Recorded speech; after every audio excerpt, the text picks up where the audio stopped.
Hi hello నమస్తే welcome to vibrant. నేను Lavanya Utukuri. Kollywood star hero Dhanush నటించిన రాయన్ చిత్రం జూలై 26న ప్రేక్షకుల ముందుకి రాబోతోంది. తెలుగులో కూడా గ్రాండ్ గా రిలీజ్ అవుతున్న ఈ cinema pre release event Hyderabad లో నిర్వహించారు. ఈ సందర్భంగా ధనుష్ సహా టీం మొత్తం ఈ ఈవెంట్ లో సందడి చేసింది. ఈ సందర్భంగా పవన్ కళ్యాణ్ పై తన ఇష్టాన్ని మరోసారి చూపించాడు ధనుష్.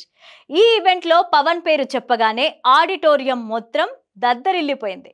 ఈ వీడియో సోషల్ మీడియాలో వైరల్ అవుతూ వస్తోంది. తమిళ స్టార్ హీరో ధనుష్ కి టాలీవుడ్ లో ఇష్టమైన హీరో పవన్ కళ్యాణ్ అన్న సంగతి అందరికీ తెలుసు. ఈ విషయాన్ని పలు సందర్భాల్లో ధనుష్ చెప్పారు. తాజాగా హైదరాబాద్ లో జరిగిన రాయన్ ప్రీ రిలీజ్ ఈవెంట్ లో మరోసారి తన ఫేవరెట్ టాలీవుడ్ హీరో ఎవరు అన్న ప్రశ్నకి పవన్ అంటూ సమాధానమిచ్చారు ధనుష్. అయితే పవన్ పేరు ప్రస్తావించగానే ఆడియన్స్ నుంచి వచ్చిన రెస్పాన్స్ చూసి ధనుష్ స్టన్ అయిపోయారు. పవన్ పేరు చెప్పగానే ధనుష్ కెరీర్ లో 50వ చిత్రంగా రాయన్ రిలీజ్ అవుతోంది. ఈ సినిమా ధనుష్ స్వీయ దర్శకత్వంలో తెరకెక్కించడం విశేషం. 26వ తేదీన ప్రపంచవ్యాప్తంగా సినిమాను గ్రాండ్ గా రిలీజ్ చేస్తున్నారు. ఇక తెలుగులో కూడా ధనుష్ కి భారీ మార్కెట్ ఉన్న సంగతి తెలిసిందే. అందుకోసమే హైదరాబాద్ లో నిన్న ప్రీ రిలీజ్ ఈవెంట్ నిర్వహించడం జరిగింది. ఈ సందర్భంగా ధనుష్ ని యాంకర్ ర్యాపిడ్ ఫైర్ క్వశ్చన్స్ అడిగింది.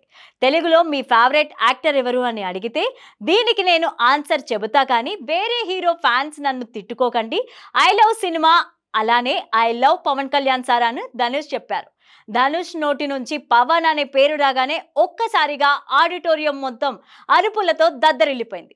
ఆ తర్వాత ధనుష్ ఏదో చెప్పాలనుకున్నా అసలు ప్రేక్షకులు ఆ ఛాన్సే ఇవ్వలేదు. దీంతో ఆ అరుపులు రీసౌండ్ దెబ్బకి ధనుష్ కూడా కాస్త అవాక్కయ్యారు. సింపుల్ గా చెప్పాలంటే బాహుబలి 2 ఇంటర్వెల్ సీన్ రిపీట్ అయింది. అయితే పవన్ అంటే ధనుష్ కి ముందు నుంచి చాలా ఇష్టం. చాలా సందర్భాల్లో తెలుగులో తన ఫేవరెట్ యాక్టర్ పవన్ కళ్యాణ్ అంటూ ధనుష్ చెప్పుకొచ్చారు. ఇక రాయన్ సినిమా విషయానికి వస్తే ఈ టైటిల్ కి లీడర్ అని అర్థం వస్తుంది. యాక్షన్ థ్రిల్లర్ గా ఈ చిత్రం రూపొందుతోంది. ఈ సినిమాలో సందీప్ కిషన్, కాళిదాస్ జయరాం కీలక పాత్రలో నటిస్తున్నారు. వీరితో పాటు నిత్యా మీనన్, ఎస్జే సూర్య, వరలక్ష్మి, శరత్ కుమార్, అపర్ణ, బాలమురళి, అనికా సురేంద్రన్ వంటి స్టార్ కాస్టింగ్ ఉంది. ఏఆర్ రెహమాన్ ఈ సినిమాకి మ్యూజిక్ ఇవ్వడం మరో విశేషం. సన్ పిక్చర్స్ బ్యానర్ పై కళానిధి మారన్ ఈ సినిమాను నిర్మిస్తున్నారు. మరోవైపు ధనుష్ ప్రధాన పాత్రలో శేఖర్ కమలా డైరెక్ట్ చేస్తున్న కుబేర చిత్రం షూటింగ్ దశలో ఉంది. For more updates please subscribe to vibrant.